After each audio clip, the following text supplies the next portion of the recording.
In digital Marathi, जनतेच्या हक्काचं व्यासपीठ. कल्याण आदारवाडी चौकातील मनोमय मल्टीस्पेशालिस्ट हॉस्पिटलमधील डॉक्टरांचा निष्काळजीपणा समोर आला आहे. टायफॉइड आणि निमोनियाची लागण झालेल्या 10 वर्षाच्या मुलाला उपचार करून या रुग्णालयातून डिस्चार्ज देण्यात आला. मात्र संबंधित डॉक्टरने या मुलाला टायफॉइड आणि निमोनियाच्या औषधांसह दुसऱ्याच रुग्णाची औषधे देखील प्रिस्क्रिप्शनमध्ये लिहून दिली. मुलाचे नातेवाईक आज मुलाला घेऊन दुसऱ्या डॉक्टरकडे इंजेक्शन घेण्यासाठी गेले असता हा प्रकार उघडकीस आला. जर ही औषधं या मुलाने घेतली असती तर त्याच्या आरोग्याला अपाय होण्याची शक्यता होती. वेळीच हा प्रकार उघडकीस आल्याने पुढील अनर्थ टळला. याबाबत या 10 वर्ष मुलाच्या नातेवाईकांनी संताप व्यक्त केला असून हलगर्जीपणा करणाऱ्या संबंधित डॉक्टर विरोधात गुन्हा दाखल करण्यात यावा अशी मागणी केली आहे. तर घडल्या प्रकाराबाबत मनोमय हॉस्पिटल प्रशासनाने देखील दुजोरा देत चुकीचे औषध दिल्याचे सांगत याबाबत चूक लक्षात येताच वेळीच मुलाच्या नातेवाईकांना औषध न देण्याचे कळवल्याचे सांगितले. माझा अंकिता रवी गायकवाड. काय नेमकं झालेलं? किती वर्षाचा मुलगा आहे? माझा मुलगा 10 वर्षाचा आहे. त्याला टायफॉइड आणि निमोनिया झाला होता. आम्ही 3 दिवसापासून इथे ॲडमिट होतो. रात्री आम्हाला त्यांनी डिस्चार्ज दिला आणि त्या डॉक्टरांनी त्याला मेडिसिन ज्या लिहून दिल्या त्या एका पेजीवरती दुसऱ्या पेशंटच्या पण मेडिसिन लिहून दिल्या. आम्हाला माहिती नव्हतं. आम्ही रात्री मेडिकलमध्ये जाऊन गोळ्या औषधं सगळ्या घेऊन आलो त्यांच्या सांगण्याप्रमाणे. त्याच्यानंतर आम्ही ज्या गोळ्या त्या डॉक्टरला दाखवायला आलो की ह्या गोळ्या बघा बरोबर आहेत का, तर डॉक्टर बोलले का हा या गोळ्या बरोबर आहेत. त्यांनी टिकमार करून सकाळ संध्याकाळ 2 टाईम दिवसातून जेवढ्या खायच्या तेवढ्या सगळ्या त्यांनी गोळ्या लिहून दिल्या. आणि मग ते बोलले आम्हाला का तुम्ही बाकीचं इंजेक्शन वगैरे घ्यायचं तुम्ही तुमचे जे डॉक्टरकडे तुम्ही जात होते पहिलं त्याच्याकडे जाऊन त्याच्या हातामध्ये सलाईन नाही तिकडे जाऊन तुम्ही त्याला इंजेक्शन घ्या.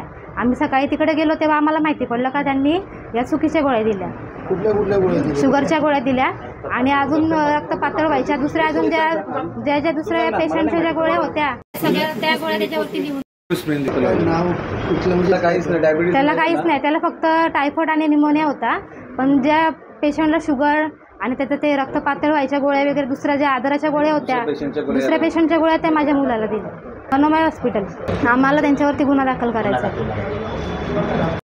डॉक्टर सनी सिंग जे रात्रीची मॅडम होती डॉक्टर उषा त्यांच्याकडून म्हणजे 2 पेशंटचं डिस्चार्ज होतं. ते दुसरे पेशंटचं मेडिसिन ते बाळाला गेलेलं आहे चुकी म्हणून.